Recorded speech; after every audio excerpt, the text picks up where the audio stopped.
মানে আজ একটা একরকম কালকে একরকম, এটা সিন্ডিকেটের জন্যই হচ্ছে।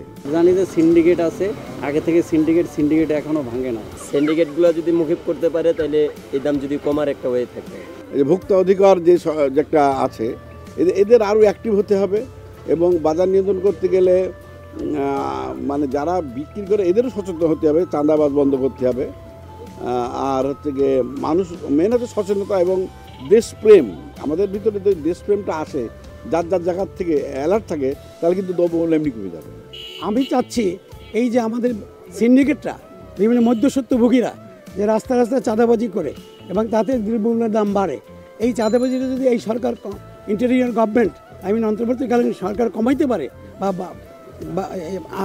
বাধা দিতে পারে, তাহলে বাজারটা আরেকটু আমাদের হাতের মুঠে আসবে। এখানে বাজার মূল্য দেওয়া হয়েছে খাসির মাংস 800 টাকা কেজি। তো দোকানদাররা যদি কমে না কিনে, তা আমরা যারা গ্রাহক আছে, ভোক্তা আছে, আমরা কমে কিভাবে পাবো? প্রিয় দর্শক, শুনছিলাম ক্রেতা এবং বিক্রেতাদের কথা। জনাব এইচএম শফিকুজ্জামান, সেই আলটিমেটামে আপনারা কতটুকু কাজ করতে পারবেন 7 দিনে বলে মনে করছেন? আমি এটাকে অ্যাপ্রিশিয়েট করি। কি কারণে আমি অ্যাপ্রিশিয়েট করি, দেখেন তারা মনিটরিং আমাদের সাথে সহায়তা করবে, এটা কিন্তু তাদের দাবি।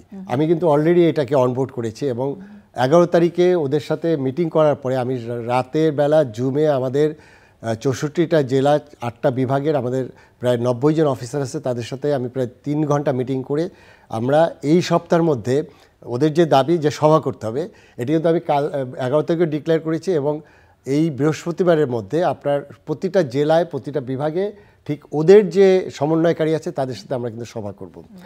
আপনার এখানে যে রিসিট দেওয়ার কথা বলা হচ্ছে, আপনারা দেখেছেন যে এটা নিয়ে যে আমরা কত স্ট্রাগল করেছি, কত তাদের অজুহাত। এখন ছাত্ররা যখন এটা বলেছে, আমি বিশ্বাস করি যদি আমরা পাকা ভাউচার রাখতে পারি, দ্রব্যমূল্য এটি যদি চার্টটা টানিয়ে রাখতে পারি, তাহলে তো আমার কাজ 50% কিন্তু হয়ে গেল। 7 দিনের আলটিমেটাম। এই বিষয়টি হলো যে এই জায়গায় কিন্তু বাজারের ডাইনামিক্সটা বুঝতে হবে। প্রথম যে জিনিসটা, দ্রব্যমূল্য কেন বৃদ্ধি হয়, এটির একটা কারণ হলো যে উৎপাদন কস্ট, যেটা দেশে উৎপাদন হয় সেগুলোর কস্টগুলো অনেকগুলো বেড়েছে, সারের দাম বেড়েছে, বীজের দাম বেড়েছে, এটি হলো একটা কারণ। আমাদের সেচের দাম বেড়েছে।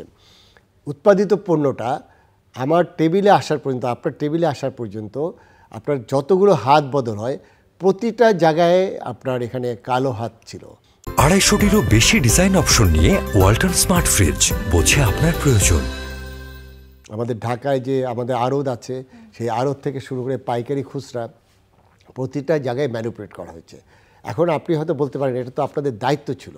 হ্যাঁ, আমাদের দায়িত্ব ছিল, কিন্তু আপনারা তো এটাই জানেন যে চাঁদাবাজি নিয়ে যেগুলো ছিল, এই যে পথে পথে যে আপনার 28,000 টাকার ট্রাক ভাড়া আজকে 14,000 টাকা হলো, তাহলে কি হচ্ছে যে এই অর্ধেক টাকা যে চাঁদাবাজির মাধ্যমে চলে যেত বিভিন্ন পয়েন্টে, বিভিন্ন জায়গায়, বিভিন্ন বাহিনী, এখন এটি তো ভোক্তা অধিকার এটি করতে পারবে। তাহলে কি দাঁড়াচ্ছে যে উৎপাদনের কস্ট যদি কমে, তাহলে এন্ড পর্যায়ে দ্রব্যমূল্য কমবে। এখন উৎপাদনের কস্টটা বা এটি কিন্তু আপনার কৃষি মন্ত্রণালয়, কৃষি বিপণন, এই যে বড় বড় অধিদপ্তরগুলো আছে, এটা কিন্তু তাদের। আবার আপনি ডিমের বলেন, পোলট্রি বলেন, আমাদের গরুর মাংসের কথা বলেন, সেখানের যে কাজগুলো, এটা তো টোটাল একটা ইন্ডিভিজুয়াল মিনিস্ট্রি আছে। এখন আমরা যে জিনিসটা হলো যে এগুলো সমন্বিতভাবে যে কাজের বিষয়টি, সেটি কিন্তু এখন একটা সুযোগ আসছে। এরপরে কিছু আছে আমাদের ইম্পোর্টেড পণ্য, এবং আমাদের অনেক এসেনশিয়াল কমোডিটি আছে, আপনারা জানেন চিনি, তেল, এগুলো ইম্পোর্ট করতে হয়। এখন ধরেন আমাদের যে ডলারের যে অ্যাডজাস্টমেন্ট করতে হচ্ছে, আমাদের যে মূল্যস্ফীতি হয়েছে, এই বিষয়গুলো তো ভোক্তা অধিকার অধিদপ্তর বা বাণিজ্য মন্ত্রণালয় করতে পারবে না। তাহলে আমরা কেন একটা এসেনশিয়াল কমোডিটির আমি এলসি সেটেল করতে পারছি না? বাংলাদেশ ব্যাংকের যে বিষয়টা, এটি তো আসলে যদি এলসি যদি সেটেল না করা যায়, আমাদের ল্যান্ডপোর্ট থেকে পেঁয়াজ আমদানি হবে, আমি যদি সেই এলসিটা যদি না দিতে পারি, তাহলে তো পেঁয়াজ আমদানি হবে না।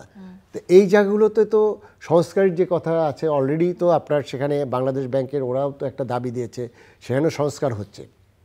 এরপরে ধরেন আমাদের এনবিআরের ইস্যু, আমরা বাণিজ্য মন্ত্রণালয় থেকে যে ডিউটির ব্যাপারে আমাদের Bangladesh trade and trading commission আছে, আমরা কত অ্যানালাইসিস করেছি, আমি কত চিঠি দিয়েছি, কিন্তু দেখেন এই বছর শুধু একটা আইটেমের উদাহরণ দেই, যে রোজার সময় খেজুরের দাম কেন বৃদ্ধি ছিল, এটি তো টোটালি 100% ইম্পোর্টেড। এখন সেখানে যে ডিউটি আরোপ করা ছিল, সেই ডিউটিটা আমরা 4 মাস আগে থেকে আমরা কমানোর জন্য বলেছি, কিন্তু সেটি 15 দিন আগে কমালে যেই খেজুরটা আমদানি করতে 1.5 থেকে 2 মাস লাগে, এটা তো ইম্প্যাক্ট পড়বে না। এখন চিনির ক্ষেত্রে আপনার এখনও 40 টাকা পার কেজিতে ডিউটি আছে।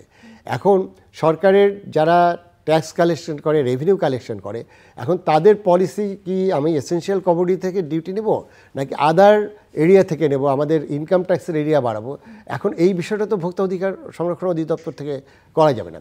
এই কারণে আমি ওদের যে আলটিমেটাম, এটাকে আমি এই কারণে স্বাগত জানাচ্ছি যে এখন সময় আসছে, এখন নড়ে চড়ে বসার সময় আছে। আমি ওদেরকে নিয়ে মাঠে কাজ করব, কিন্তু আমার কাজটা একদম এন্ড পর্যায়ে।